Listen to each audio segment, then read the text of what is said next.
Hello, good evening, everyone. I'm Nick Buenfeld. I'm Head of Civil and Environmental Engineering here at Imperial, and it's my great pleasure to welcome you to the inaugural lecture of Professor Catherine O'Sullivan.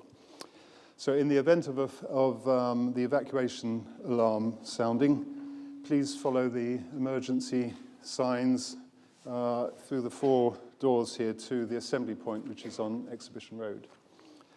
The lecture is being recorded, so please turn your phone to silent and try to avoid making any other unpleasant noises. There'll be a drinks reception immediately following the lecture. You are all most welcome to take part, and that will be happening just outside the lecture theatre. Okay, let me formally introduce Catherine. Say a few words about her. So she graduated top of her undergraduate class at UC Cork in Ireland, and she followed this with a master's, again from Cork, and then accepted a scholarship to undertake a PhD at University of California, Berkeley. She spent 2 years then as a lecturer at UC Dublin before joining us here as a lecturer in 2004. And since then, Catherine has been promoted to senior lecturer, reader, and now professor. She was appointed to professor in 2017. So, of course, tonight's lecture is focused on Catherine's research, but just a few comments on Catherine's other contributions in our department. So she's recognized as an excellent teacher, highly motivated and very thoughtful about her teaching, and she's held several teaching-related grants, and amongst her accolades, she received a College Teaching Excellence Award. She spent 5 years as our postgraduate tutor. She was very committed to this role, as many postgraduates would attest, and she's made major contributions to the department's Athena Swan application, which was successful, and she now chairs our Equality, Diversity and Departmental Culture Committee. Catherine is professor in particulate soil mechanics, and her research examines soil behavior, focusing on the particulate scale. She's authored a textbook on the use of discrete element modeling in geomechanics, and she's authored or co-authored 85 publications in international journals. In 2015, she delivered the Geotechnique lecture, and she's given a number of keynote lectures, including keynotes at IS Cambridge in 2015 and IS Atlanta in 2018, and she'll give keynotes at both DEM 8 and Particles 2019 conferences this year.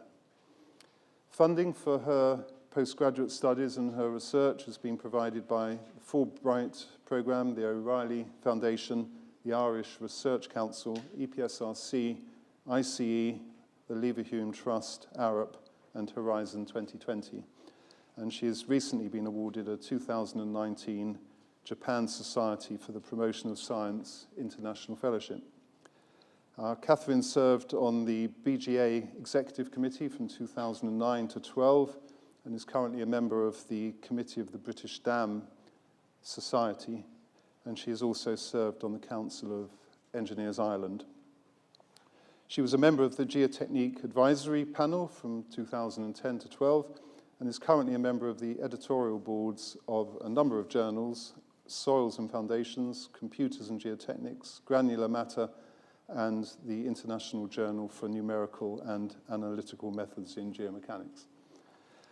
From next month, from March 2019, she will be the first female and the first editor based outside of North America for the American Society of Civil Engineers Journal of Geotechnical and Geo-Environmental Engineering. So Catherine, do please come up and deliver your lecture to us, Engineering Sand from the Micro to the Macro Scale.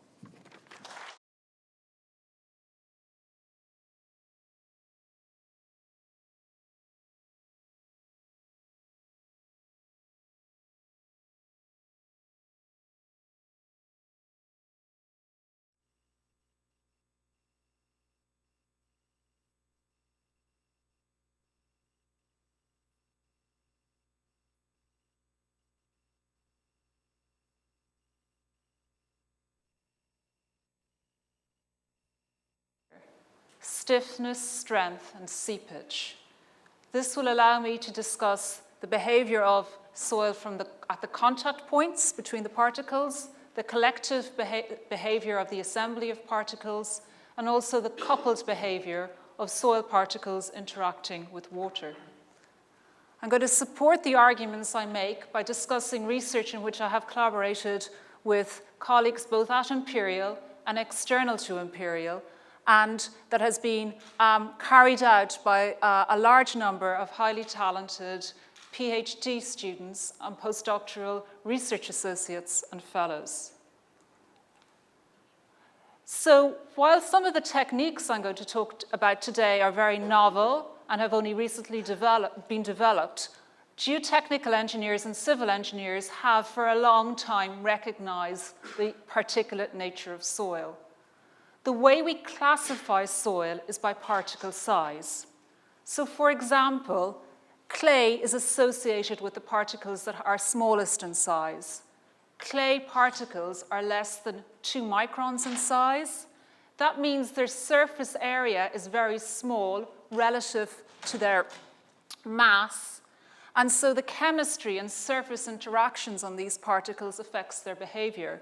And this is a scanning electron micrograph of a clay sample, and you can see that the particles are flat and platy. So if you do an undergraduate laboratory where you need to classify clay, your hands get very dirty. And we've started to try to model clay at the particle scale. That's Sarah Bandera's PhD research, and these are some images generated by Sarah. And that research is carried out in collaboration with Paul Tangni and Stefano Angoletti Uberti from the Department of Materials. But I'm not going to talk about this work today. Instead, I'm going to focus on sand. Sand particles are significantly larger than clay. They're between about 60 microns and 2 millimeters in size.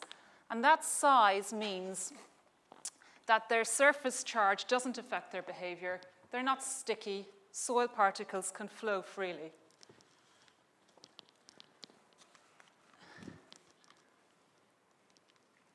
And here is some optical microscope and scanning electron microscope images of sand grains. And what I'd like to draw your attention to is that they have complex topology when you look at them at the small scale.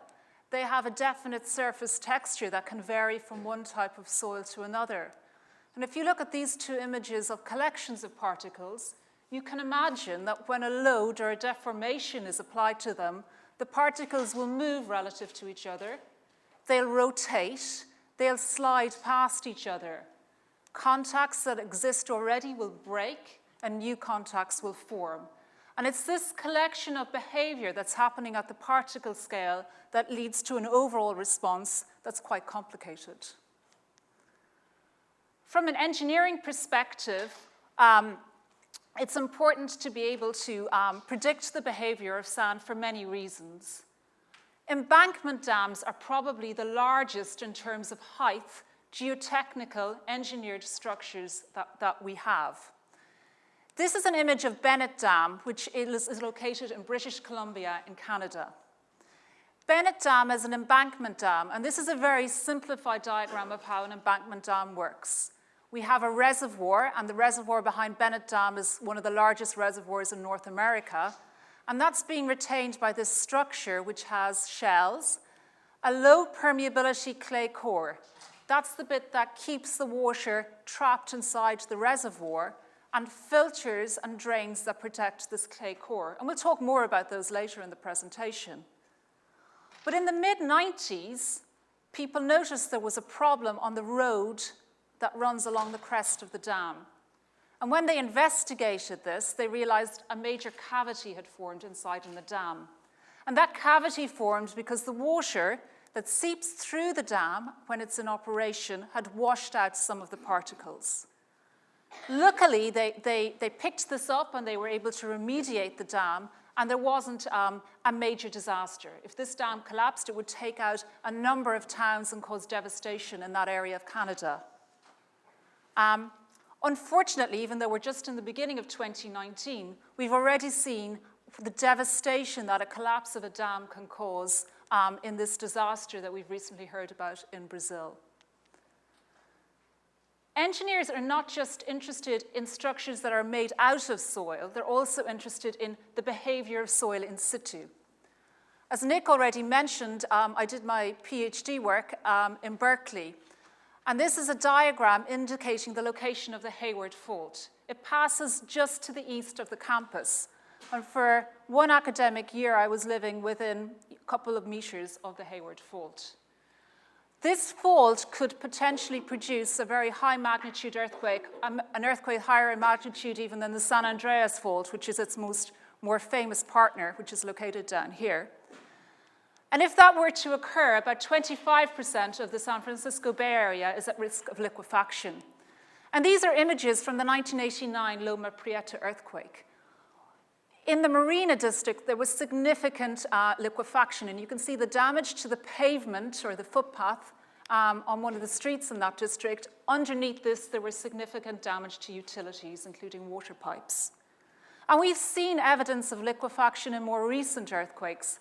This is an image from the 2011 earthquake in Japan, and this, the earthquake in New Zealand that occurred very close in time. In the geotechnics lab here at Imperial, there is one of the best element testing facilities in the world. In the laboratory, we can take samples and test them in very controlled conditions with very advanced instrumentation. This gives us very detailed information about how soil, including sand, behaves. The focus of my research has been at a more detailed and fundamental level to look at why sand behaves the way it does. I've used simulation, observation, and been involved in some particle scale experiments to look into this. And the tool I've used most in my research is the discrete element method. This is a method of numerical modeling or computer simulation that idealizes soil grains with geometries that we can describe with equations, like spheres. We allow these spheres to overlap slightly at the contact point, and that allows us to model the deformation that takes place when two physical bodies come into contact. In our computer programs, we simulate this using a normal and a tangential spring. So the normal spring will calculate a force acting in the direction normal to the contact that's proportional to the overlap. The shear spring allows the particles to slide relative to each other when the force in the shear direction is equal to the product of a coefficient of friction and the normal force.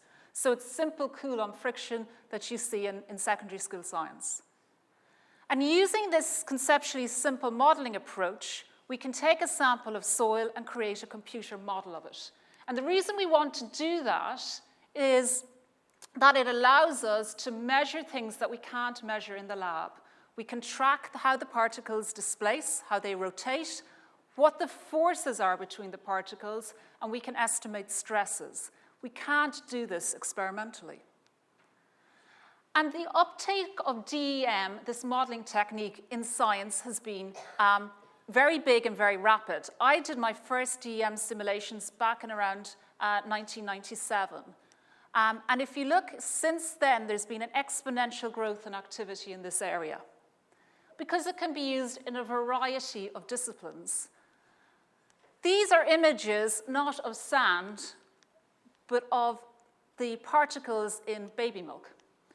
And Kevin Hanley looked in his PhD at how you can simulate these particles using DEM to better understand how these particles might get broken or crushed during transportation.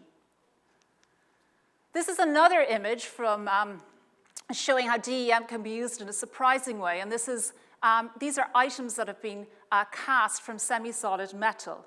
And Ted-Cheng Su in materials recently finished a PhD where he did some very nice work showing how DEM can be used to predict the behavior of a semi-solid metal.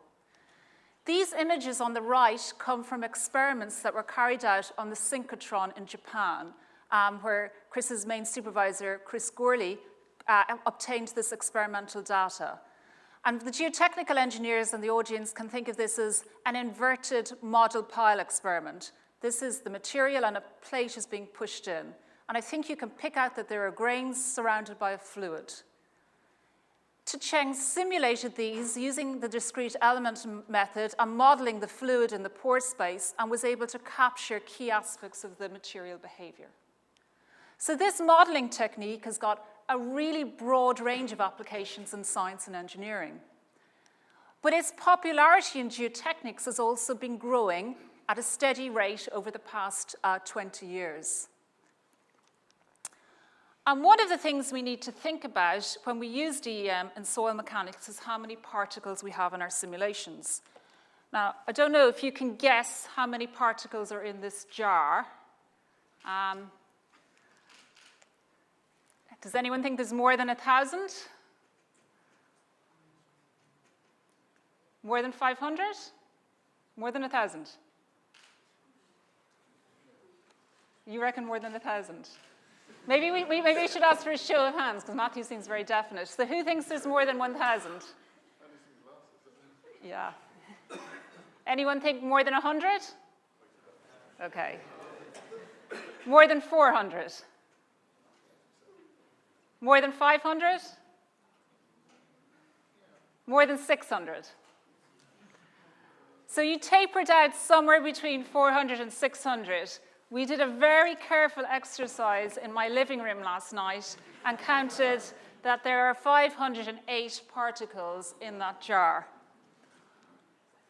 This is an image of a sand, and if you had a cube of sand that was 1 centimeter by 1 centimeter by 1 centimeter, my calculations indicate that would be about 150,000 particles.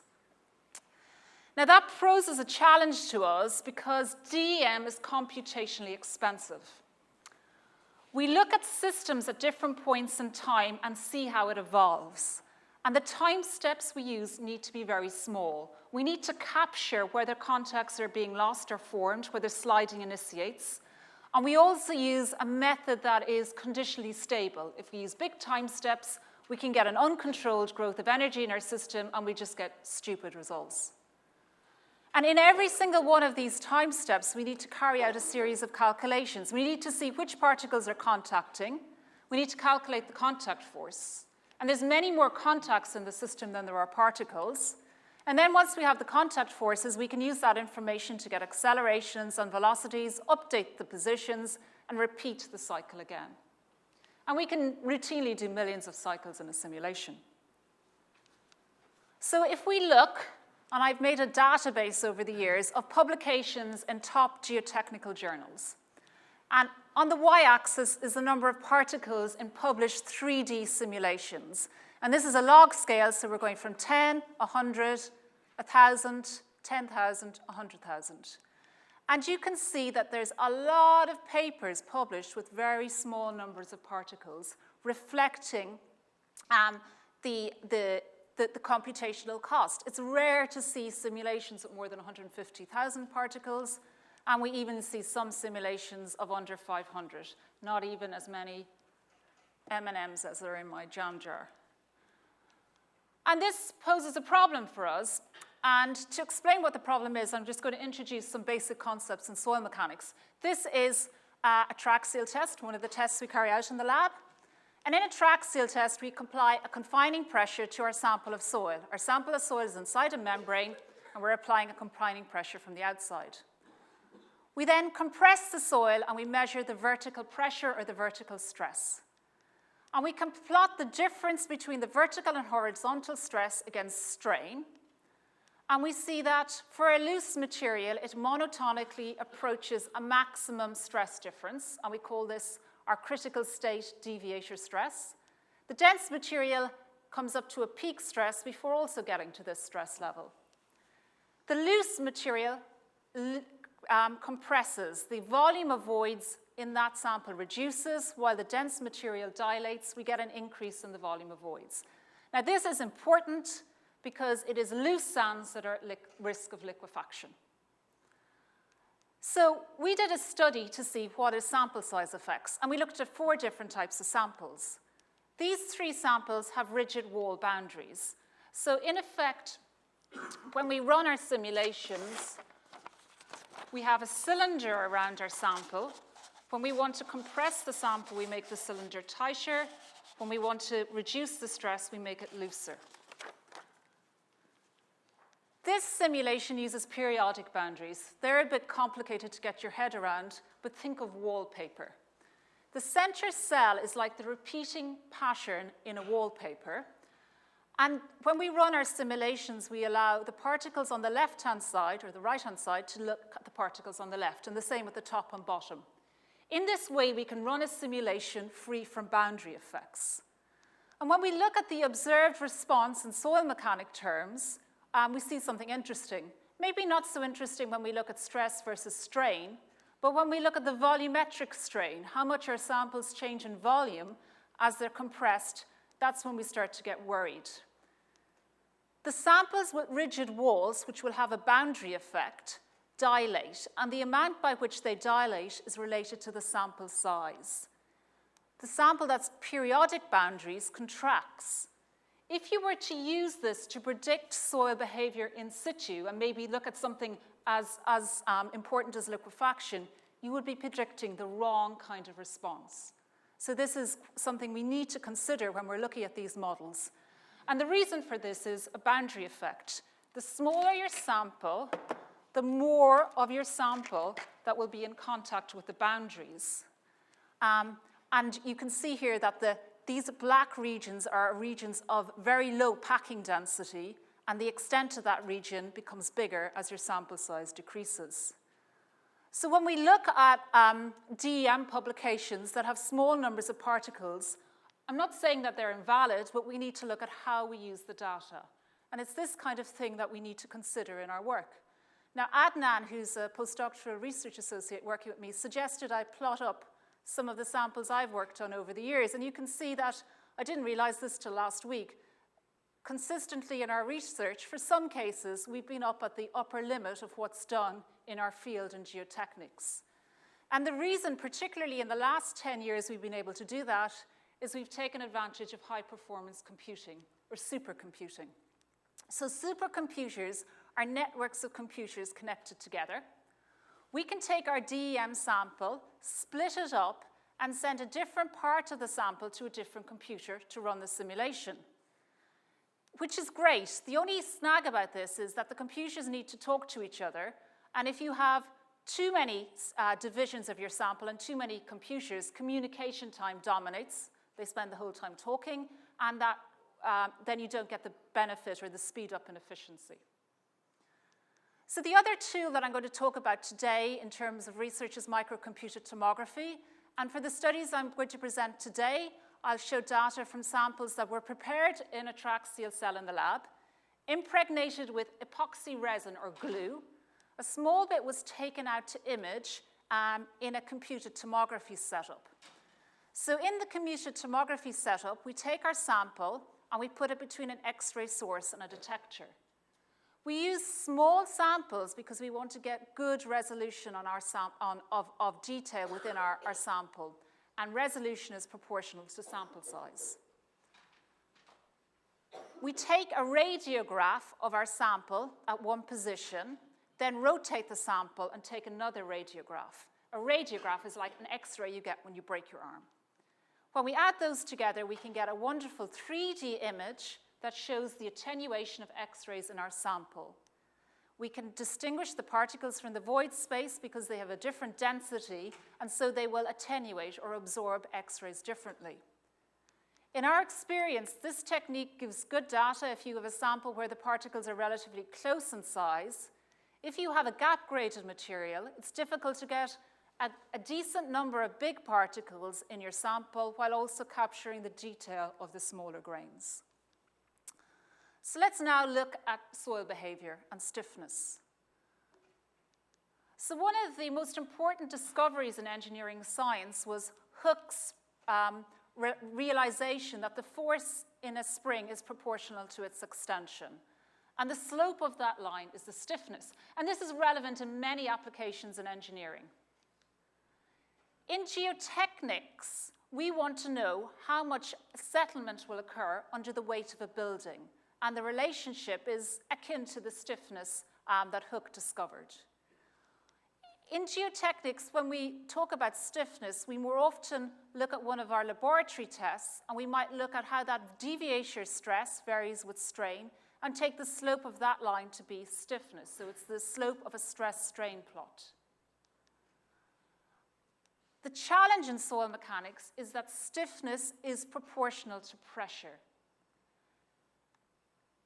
So as your pressure increases, your stiffness will increase as well. And the stiffness I'm showing here is your initial stiffness. We have a nonlinear behavior, but we're talking about the initial slope of the line.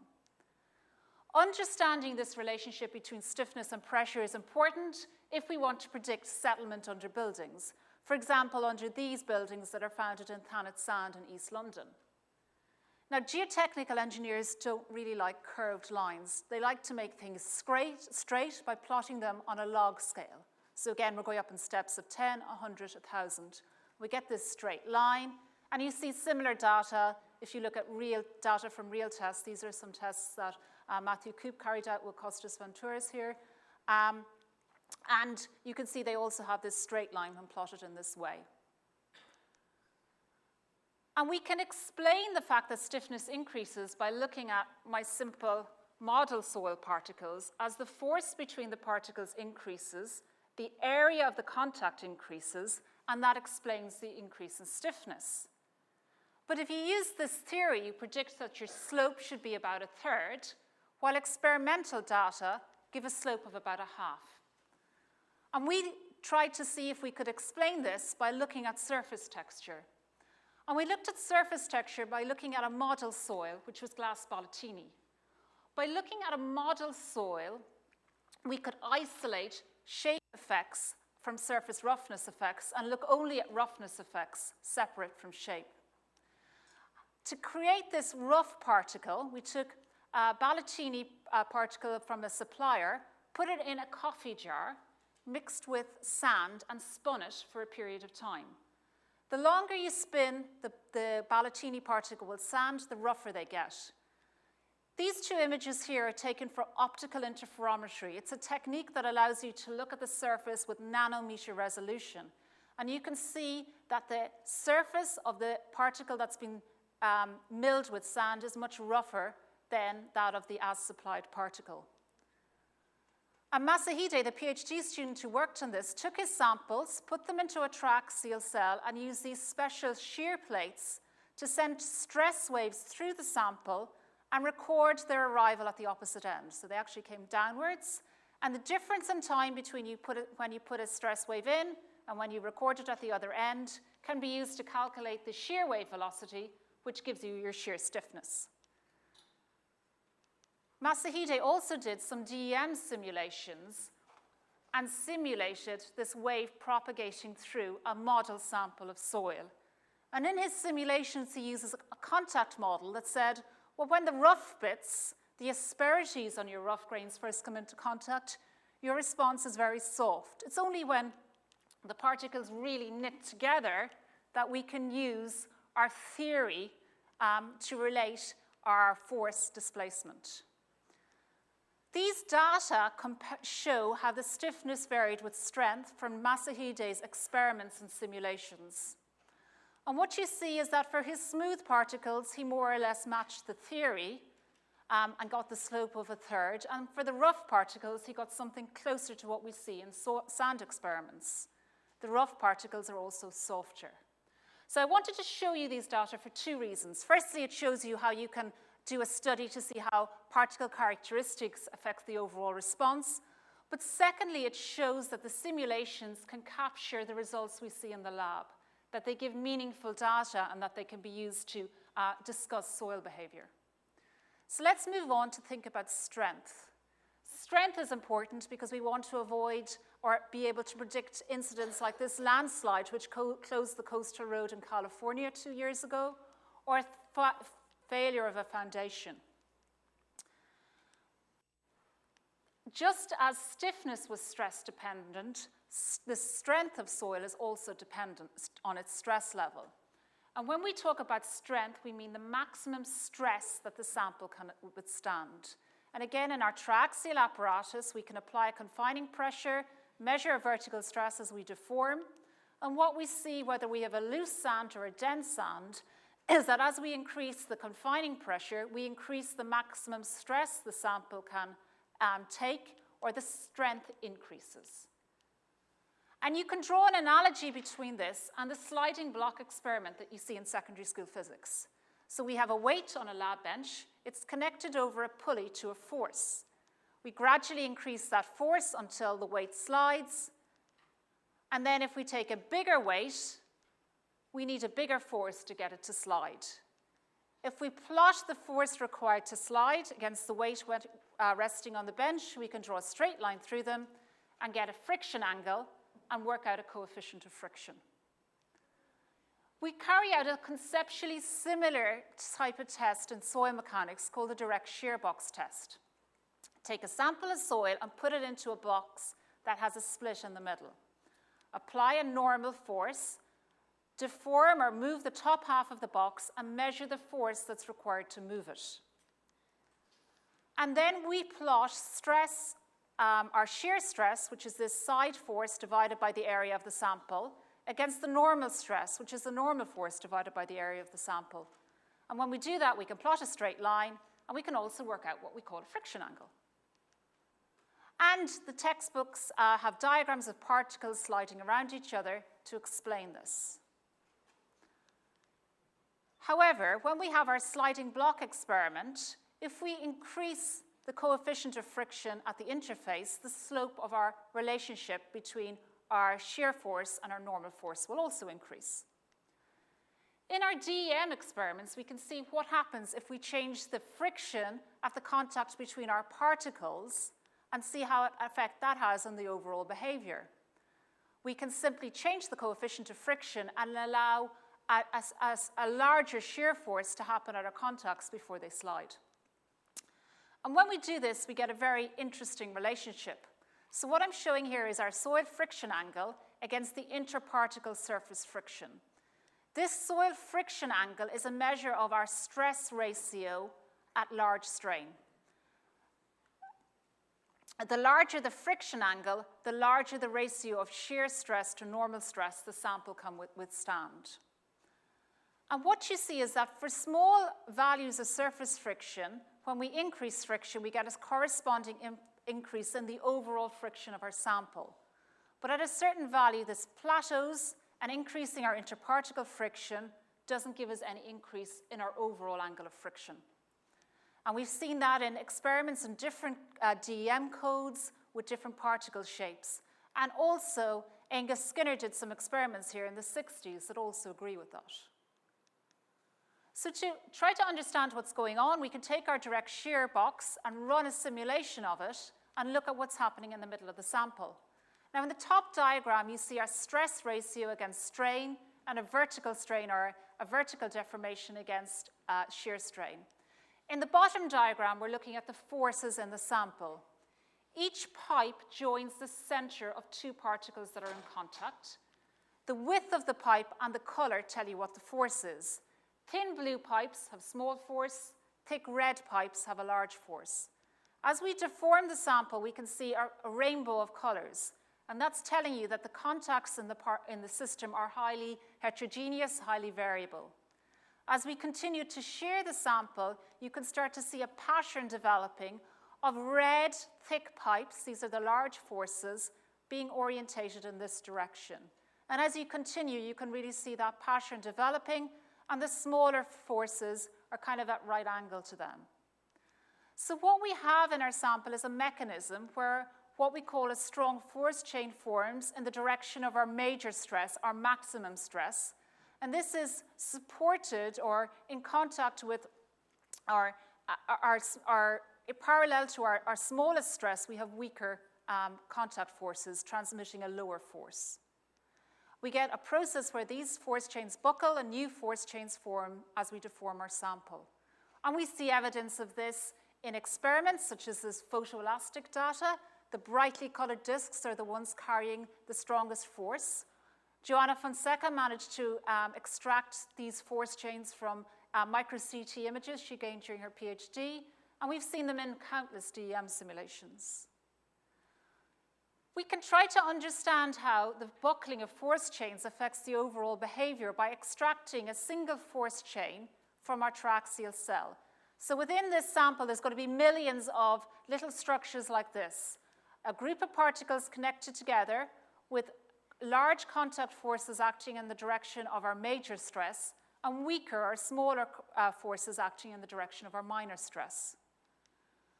And we can simulate the buckling of this type of a structure by using a rigid link spring model, where we idealize our particle as nodes connected by these links, and they're supported by springs. And we control the maximum force in our springs using a slider. So we can increase the force in the springs just as we would increase the cell pressure in a triaxial test. And we can take this type of system and analyze it using the same type of computer program you would use to analyze buckling in a structure. And when we do that, and we plot our buckling load against the support provided by our lateral force chains, we get the same type of linear relationship we would get if we plotted sigma 1 against sigma 3 at failure. Another perplexing thing about soil behavior is that strength is three-dimensional. Our triaxial set of stress conditions is really only valid underneath the center line of a building that's completely cylindrical. If we took, for example, a retaining wall, we'd have a more complicated situation. We'd have a major stress coming down vertically, the minor stress coming in from the side, and an intermediate stress running parallel to the wall.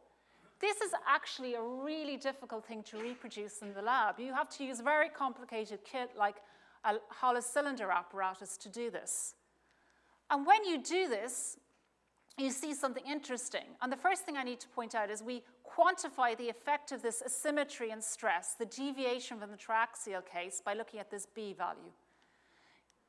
What you need to realize is that when B is 0, we have a triaxial case, like under our round tower. When B is 0.5, it's close to the retaining wall, and when B is 1, it's what would happen if we were extending the sample. And when you plot your maximum stress at failure, your maximum principal stress against B, and you normalize it, or look at everything relative to the triaxial case, you can see that it systematically reduces. This can also be looked at from the perspective of buckling. And these are images from Daniel Barretto's PhD.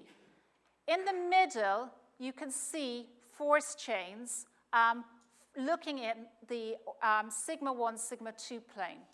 And what these are doing is they're showing you that these collimer structures develop in the direction of the major principal stress. Each row here looks at a different B value. So at the top, we have our triaxial case. Here we have our retaining wall, and here we have our extension. And what you can see is in the triaxial case, the support provided by the weak network is the same in the sigma 3 and the sigma 2 direction. And we gradually start to see a bias coming into this supporting network as our B value increases. If we model this again using this rigid link spring model, and this time the spring stiffnesses are selected to match the stiffnesses Daniel saw in the sigma 3 and sigma 2 directions in his DEM simulations, we get a variation in the buckling force with B that looks very similar to what we will get if we use one of the common failure criteria for soil, looking at strength in 3 dimensions. These are very idealized models. We can look at a real material. This is Reigate sand at outcrops south of London. And it's a very special sand because, as you can see, the slopes here are very steep. Normally, we'd expect sand to have a slope of something at about 30 degrees when it's stable. And this is without any cementation. And the reason this can happen is it's like a jigsaw. The jigsaw pieces, the particles knit together like pieces in a jigsaw puzzle. This allows us to take undisturbed samples or carve out samples and take them back to the lab. And that's what Joanna did. And she very carefully made samples that were undisturbed by carefully carving them from her blocks and then taking the trimmings and making a reconstituted material. She then tested them in the triaxial apparatus and saw something very interesting. Even though the samples had the same void ratio, the intact material was much stronger and much stiffer than the reconstituted material. And to explain this, she took a microcomputed tomography scan and looked at the fabric. And when she looked at the contacts and the relationship between the amount of the particle surface that's occupied in contact and the total area of the contact of the particle surface, she saw something interesting. Here we have a cumulative distribution of this contact index parameter. And the key point I want to make here is that the intact material, those particles in the intact material, a lot more of their surface is occupied in contact than for the reconstituted material. And this increase in contact area, or relative contact area, explains at least in part why that material is so much stronger. So in terms of thinking about strength and contact networks, it seems that force chain stability significantly influences sand strength. The factors which contribute to stability are friction. We definitely see for small values of friction, increasing friction increases our strength. The rotational resistance at the contact points, which depend both on the contact area and the particle shape, and the support provided by the lateral contacts, and our buckling mechanism gives a good argument to show that this is a factor. And this is recognized, maybe not explicitly, but in the new constitutive models that people are starting to develop, they put in fabric terms. And these fabric terms aim to quantify the distribution of contacts in different directions in a material. But we have a very complicated system. Our material changes volume when it's sheared. The peak strength depends on packing density. The contact orientations evolve. Initially, they're isotropic, and they become very biased as our strong force chains form during shearing. Whether our material is loose or dense doesn't just depend on packing density, it also depends on stress level. But our DEM can capture some of this complexity. For example, it can capture the rate of change of volume as a function of distance from this reference line and match experimental data very well. So it's a very good tool to uncover and explain what's going on with soil behavior. So we've got a complex network, and we can't just explain what's happening by looking at what's going on between two grains, by looking at the friction. We need to look at the collective behavior of the system, and I think DEM gives us a lot of data to explore this further. So the final thing I want to talk about is seepage. So this is a photograph of Sacramento, and this is the American River, and these are the levees along the American River. And before I started my PhD, I worked for a while as a graduate engineer in California. And one of the jobs I had was to decide how to prevent seepage under this levee. And I was tasked with carrying out seepage analysis to see if we put a cutoff wall down here, could we improve the situation downstream. And specifically what we wanted to do was avoid a scenario where the rate of energy loss in the soil approached a value of 1. Because when that happens, the soil loses all its, it gets to a point of 0 stress, and all its shear strength is lost. And this is an image of the retaining wall that I did the preliminary design on in construction. And what I was doing in this analysis was working out how much seepage was happening for different configurations of wall design through the levee and the foundation soil. And the only information I had was a particle size distribution. So particle size distribution is a cumulative distribution. We get it by putting a sample of soil into a series of sieves and seeing how much material is retained in each sieve with a different size. And we can work out some particularly important sizes within our sample. 10% of particles are smaller than what we call D10, 15 are smaller than D15, and 85 are smaller than D85. And just by classifying our soil, we can roughly work out its permeability. Gravel has a permeability of about 10 to the minus 3 meters per second. Very fine sands have a much lower permeability. So from soil classification, you can make this estimate. Or if you have your particle size distribution, you can use this formula that was developed back in the 19th century by Hazen, which relates our permeability to that D10 diameter squared. It's an empirical approach. It's not highly accurate. It doesn't account for packing density. But all you need is a particle size distribution to estimate permeability, and sometimes that's all you have. But we looked at seepage in a much more sophisticated way in recent research, and we did this in 3 different ways, using microcomputed tomography, imaging different samples of sand and glass beads, creating samples using DEM simulations, and these samples were able to look at a wider range of particle sizes reliably than we could do at micro-CT, and also carrying out some DEM simulations coupled with computational fluid dynamics, where we simulated the flow in the void space. So this is a sample of soil imaged in microcomputed tomography, and you can see the particles. We can invert that so that you can now see the void space. Using the same algorithms you'd use to identify the catchment for a river basin in hydrology, we can identify or distinguish individual voids in our void space and work out the boundary between them. Now, you can think of the void space as being a series of infinite rooms, and imagine that the water flowing through and the rate at which water, or the ease at which water can flow through, depends on the size of the doors between the rooms. And we can work out those critical sizes as being the constriction sizes, or the sizes of the biggest particle that can get through the boundary between 2 voids. And we can do this by looking at the distance to the nearest particle and looking at local maxima. In DEM, we can triangulate the system to identify individual voids and the constrictions. With the microcomputed tomography data, we can create a computer model to simulate the water flow in the void space. It's very difficult to work out what the fluid flow in the void space is experimentally. Nicoletta, who's here from Sheffield, was telling us this afternoon about how she's trying to do that with a laser system in transparent soil, and it really is very tricky. So this is the best way we have at the moment of knowing exactly what the velocity distribution and the pressures are inside in a soil sample. And this is an image showing the flow through the sample, and that there's a variety of velocities if we look at a very detailed scale of this water flow.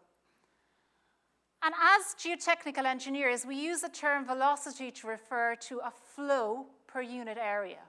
And that area includes particles and voids. And sometimes we use what we call a seepage velocity, where we divide by the porosity to acknowledge the fact that our calculation of area isn't exactly correct. And we were able to look at, well, what does all of this mean? Well, when we look at what's really going on with our material, there are a range of velocity values. We have a range of colors in our sample. What we call velocity commonly as geotechnical engineers is about 30% for this particular sample, the 30th percentile on a cumulative distribution of the velocities. And if we divide by porosity, we get something that's close to the median value. So that's interesting when we're thinking about velocity and we're thinking about flow of water through soil. We identified our constrictions from geometry. We used a geometrical means of saying these are our narrow points. But what we were able to do with the CFD simulations was look at where our velocities reach a maxima.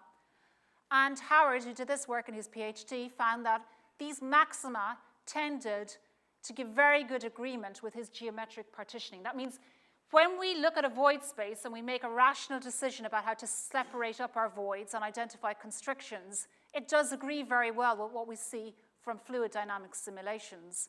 And he can get a distribution of his constriction sizes from geometry and from looking at the hydraulics, and they're very, very similar. More recently, in his DEM simulations that were coupled again with CFD and simulating the flow in the void space, Chris Knight made this really nice diagram. So what you're seeing here is a series of model soil particles, and the different colored blocks here represent different voids that were identified. The line through them is the path that a water molecule would take as it moves through your soil sample. And you can see that the color of this line changes. And there are some red points, which are where the velocity is the highest. And these also identified on here are the geometrical constrictions. And what we can see is where we have the greatest pressure gradient coincides very well with the constrictions. That means that it is at these constriction points that our soil is losing velocity. So these constrictions are very important in determining the resistance, or the ease with which water can pass through the soil. So then if we look then at the DEM simulations without fluid flow, these are bigger samples and they have a wider range of particle size. We can calculate, as I've already said, the constriction sizes by triangulation. And we know that this geometric means is valid for thinking about water flow, because from our CFD simulations we showed our geometric and hydraulic constrictions were similar. And these are the particle size distributions for the different samples that we looked at. So here you can see diameters, and we can see that we go from having samples where the particles are close in size to each other to samples where there's a range of particle sizes. When we look at the corresponding distribution of constriction sizes, we see the lines are not as far apart from each other. The constriction sizes are quite similar, even though the range of particle sizes is different. What we also see is if we divide by the D10, the constrictions line up quite well. It's a normalizing diameter that makes things come together. So this shows that the D10 is a characteristic diameter. If you know the D10, it somehow links to the ranges of constriction sizes in your sample. So this gives some kind of a basis to this Hazen formula, which we use to predict permeability. But let's go back now and think about embankment dams, remembering we saw the WAC Bennett Dam earlier on. And we have our reservoir, water seeping through the dam, and we have some protection in the form of filters. So this diagram indicates how a filter works. We have water seeping through the dam. We could have a crack develop in the clay core, and clay particles start to get plucked away. The role of the filter is then to prevent these particles from moving. And I've got a small model of what could be happening in your void space.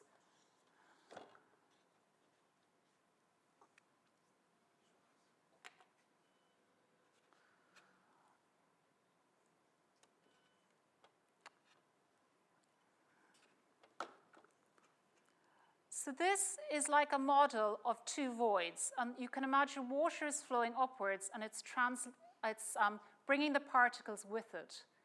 And what we want when we design a filter is to make sure that the gap between the two voids is small enough that it can trap these flowing particles.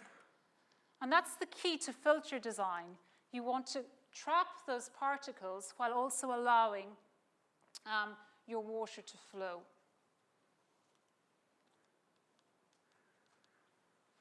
And there's a filter rule that's very well known in geotechnical engineering. It comes from Terzagh's work in the 1930s, and that says that your D15 of your filter should be smaller than 4 times your D85 of your base. And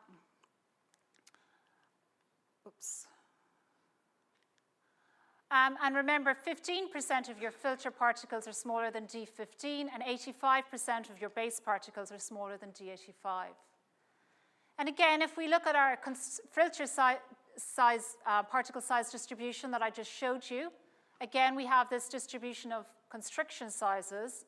And we can also normalize by D15. And this also gives us a narrow range of sizes, showing that D15 is also a characteristic size that can describe in some way the constrictions in your soil, supporting its use in these empirical formula. But it's very difficult to take a particle size distribution and understand whether or not a particular filter will be compatible with a particular base. So to overcome this challenge, in his PhD, Tom Shire created a filter model. And this idealizes your void space as nodes connected by edges. The size of the edges can be selected to match a particular constriction size distribution, and he can simulate the base particles moving through this network in a random walk method. And what happens is you say that the probability of a particle selecting a path to move out of a given void depends on the area of the constrictions associated with it. So each void has 3 entry points and 3 exit points. As the particle selects a particular exit point, it can either move through it, block it, or if all 3 exits have already been blocked, it stays in the void. So this is a conceptually simple model, but the important thing about it is it allows us to look at representative elements of clay particles and as they would move through a model of a filter. And Tom validated this model by comparing his simulations to data from experiments that Kenny and his colleagues carried out in the 1980s in Canada. They put a base material above a filter material, let water flow, and measured the size of the largest particle that got through. And what Tom found that for different particle size distributions of his base, the largest particle eroded generally agreed with the controlling constriction diameter identified by Kenny, which is the largest particle that get through the filter. So our filter model agrees with experimental data. And using that filter model, we can look at how much material gets through our filter as a function of this filter rule developed by Terzaghi. And we can see that when this ratio D15 over D85 for the filter and the base is less than 4, very little material goes through. What this study does is show that knowing only the size of the constrictions and not taking into account the detailed topology of the void space, we can predict the filtration that we see in experiments. And this highlights that, again, that it is the size of the constrictions that's the dominant process when we're thinking about the functioning of filters. The final study I want to talk about today, again, relates to Tom's PhD and subsequent work, and that's looking at internal instability. And this is the problem that occurred at Bennett Dam. If you have a gap-graded material at very low hydraulic gradients, we can have preferential erosion of the small particles. The small particles can migrate out of the material. And this is one of the last studies that Professor Skempton carried out here in the 1990s. And he took a rigid wall permeameter, put some gap-graded material in there, and varied the hydraulic gradient, the head difference that was applied to the sample. And he looked at the discharge velocity, the flow rate coming out of his sample, and plotted it against hydraulic gradient. And this is a very remarkable result, because what they saw is that for gap-graded materials, they were starting to see movement of particles at very low hydraulic gradients and complete failure of the sample at a hydraulic gradient of about 0.2 to 0.3. Now, thinking back to the work I did for the Corps of Engineers in California, our critical hydraulic gradient was 1. That's what we were using in engineering design, but this material was failing at a much lower gradient. And Professor Skempton said that what's happening in this material is that your coarse grains are carrying a lot of stress. They're in the strong force chains, even though he didn't use that terminology. And the fines, the smaller grains, are in the void space between, and they're free to move. And he could predict the stress in the void space by comparing the hydraulic gradient against which he saw fines migration with a theoretical value of 1 that we use in engineering design routinely. And in Tom's PhD, he created a variety of gap-graded materials. This is the percentage finer against size for different gap-graded materials. And he looked at the proportion of stress carried in the finer fraction against the fines content. And what he saw agreed with Professor Skempton's idea. If you have a fines contents of less than about 25%, your fines are just hanging out in the void space. They have low stress, and so they would be free to move. They're not in your strong force chains. If you have a large amount of fines, they separate the coarse grains. They're jammed in there. They have high stress, and they're not going to move under the action of seepage flow. In the middle, you have a behavior that's dependent on density. But the key question is, does this mean anything when we think about the flow of water through soil? And Kenichi Kawana, who's an MPhil student who worked with myself and Tom, brought fluid into the equation by running a coupled DEM-CFD simulation using DEM to model the soil particle interactions and computational fluid dynamics to model the fluid flow. Now, in order to do this with a reasonably large sample of soil particles, he didn't look at the flow in the void space. Rather, he averaged the flow over what we call a coarse grid cell.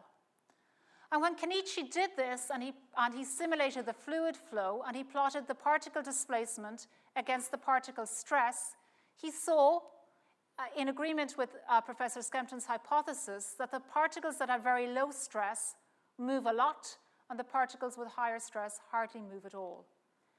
When he increased his density, he reduced the number of low-stress particles and therefore reduced the number of particles that moved in his sample. Now, this method uses average fluid particles, and the interaction force between the particles and the fluid is calculated using an empirical equation. In more recent research, Chris Knight has looked at this in detail with the modeling technique he used, which I already introduced. He looked in detail at the flow in the void space, and he was able to accurately calculate the force on the grains directly. He didn't need to use some formula. However, his samples are small because the computational cost of these simulations is very high. But the remarkable thing Chris saw is that when we look at the interaction force and its variation with particle size, the forces that he sees in his simulations are much higher than are predicted by this empirical equation. And we're not the only people using this empirical equation. If you go through the literature in geomechanics, this approach has been used a number of times. So it's clear we need to modify this and come up with some new ideas. And that's what we've been doing most recently. So Chris looked at this data and recognized that there was a relationship between the fluid-particle interaction force and the local packing density. And he calculated the local packing density by making a tessellation of his particles, by drawing a little net around every particle and saying, well, this is the local volume associated with it. And using that approach, he then decided to look at, if we use that local void ratio to calculate our drag and still use these empirical expressions, will we get a good answer? And this seems to be a good idea, because the red and the blue dots are what he directly calculated, and the green points are what he predicted using his new approach, and they agree very well. So this is an idea to go forward and solve this problem. At the same time, Adnan Sufyan came here, and he'd worked on network modeling. And network modeling of fluid flow, it's similar to what Tom did with his network model and the particles moving through, but this time we solve for the flow in the void space. So each pipe connecting these circles, which are voids, is treated in the same way that you'd treat a pipe if you were analyzing a fluid flow in a pipe network in a city or in a building. We can then look at how the particles, which are not shown here, this is just the void space, overlap with these model pipes and work out a force on the individual particles. And this is an approach that was proposed in Grenoble by Bruno Charrière, but what we've done is take this idea and link it to a void topology and solving accurately for the fluid flow.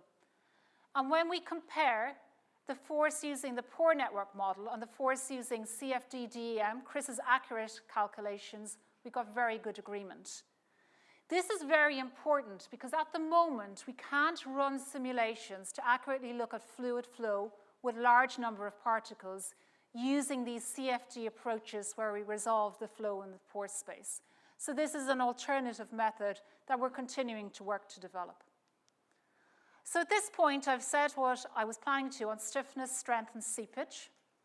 I've talked about contact behavior, the collective behavior of an assembly of particles, and coupled behavior of particles-fluid interaction. With stiffness, I was able to show that models agree with experiments and that increasing surface roughness seems to explain the difference between theory and experiment observed in our stiffness-stress relationship. When we look at strength, it's clear that we need to look at the particles as they behave as a system if we're going to come up with simple explanations for phenomena such as the stress dependency of soil strength. With seepage, we can see the importance of constrictions both for the flow of water and the flow of suspended solids in our filters. And we need to do more work to accurately predict the forces on our models if we're going to do coupled work and use particle scale modeling to look at this type of problem. So hopefully I've convinced you that from an engineering perspective, it is worthwhile to look at the behavior of soil from the particle scale. And I want to thank all of the PhD students who've worked with me over the years. These are images of all of them. So these include my own PhD students at Imperial, but also students from other universities who I've interacted with. Also, the postdoctoral researchers and research fellows who've worked with me. People from other universities who've collaborated in these research studies, and also colleagues here at Imperial who've contributed to this research in some way. And also to the other staff and colleagues at Imperial who I've worked with, and all of the members of the geotechnics section, the funders, and these are some images of my family. This is Barry and Jeremy, my nephews, who carefully counted the M&Ms in the jar. And this is my son, Oisin, who is experimenting with sand. And also, I'm ashamed to say, health and safety went out the window. This was probably one of his first meals, eating the sand on the beach. So thank you very much. I think I'll pass over to John.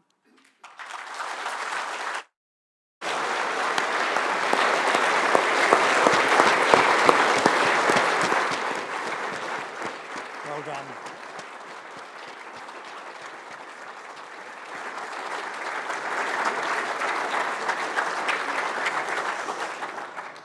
Well, good evening, ladies and gentlemen. My name's John Burland. I'm Emeritus Professor here.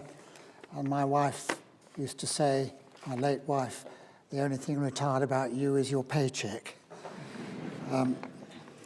Now, Blake's poem, very well-known poem, The Auguries of Innocence, begins with this line: to see a world in a grain of sand. And this evening, Catherine has shown us, I believe, a very exciting world through virtual grains of sand using discrete element modeling. And I'm sure you'd agree with that. And the work is important because all soils are made up of particles, even clays, as we've seen.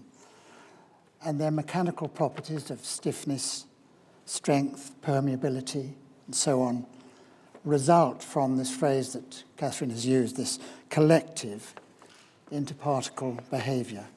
And we have never to forget, however we model it, that soil is particulate. And I think Catherine has beautifully reminded us of that. And now traditionally, we do model soil behavior by means of constitutive equations, just as we do for structural materials such as metals, concrete, timber, and so on. And we know that those continuum models that we use all the time are rather simple idealizations, which we can refine and we can improve to get them to produce more and more soil-like type behavior. This is the sort of work we've been engaged in here and in many other places for years.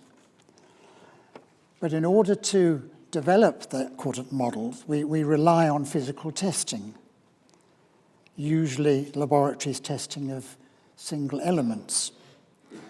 And the real trick, the art of certainly geotechnical, but I believe structural and other civil engineering and engineering disciplines, the trick is to understand the limitations of these continuum models, and also in our soil testing, or the other testing that we do on elements.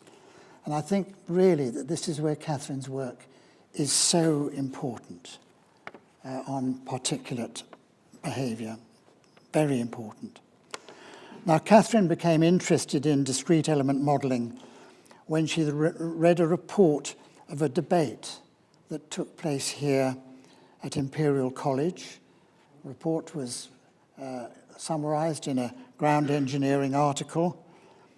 We ran this conference in September 1999, and the title was Geotechnics in the New Millennium.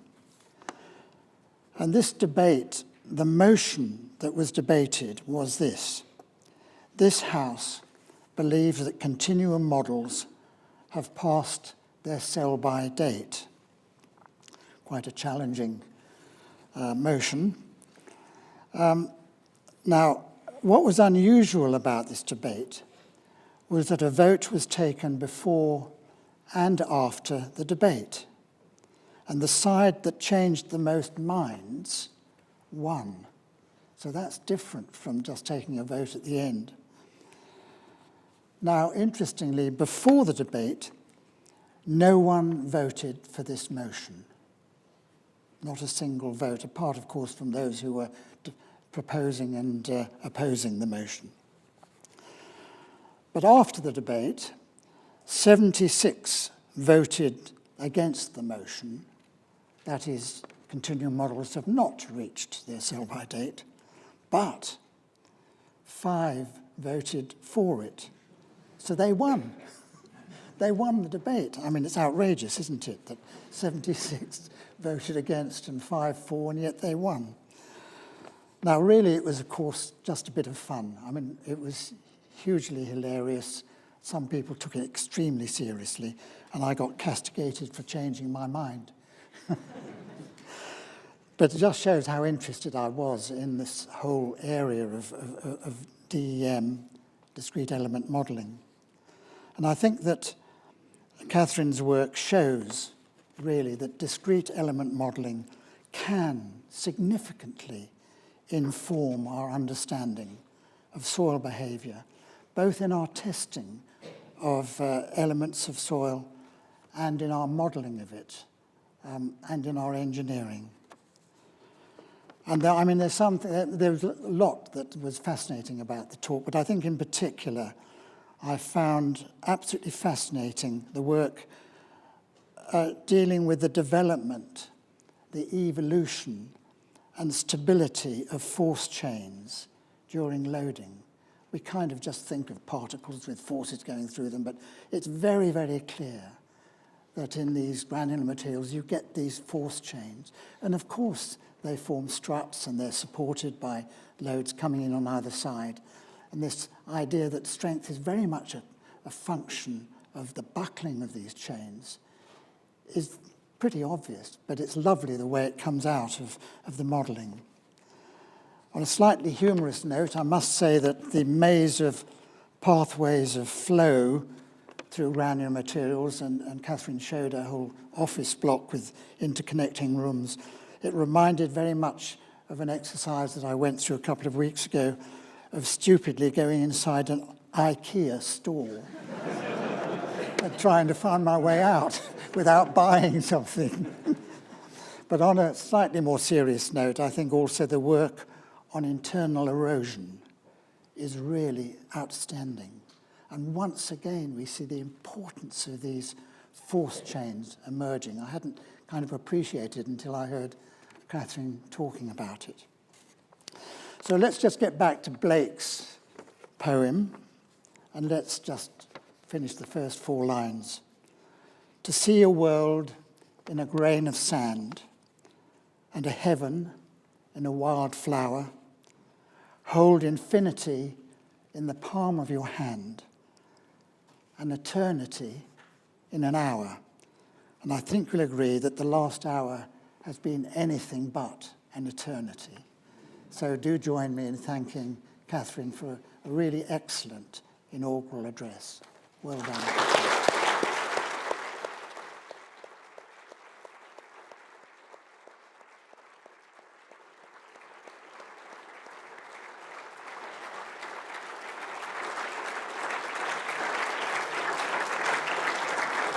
You should stand up and take a bow. Come on. I've been asked to remind you that there is a drinks reception outside. And I think, is that right, something goes on at 7 o'clock in the department? Was I supposed to say that? Or am I giving something away? You know, I'm sure that we'll all gather outside now and congratulate Catherine. Thank you so much.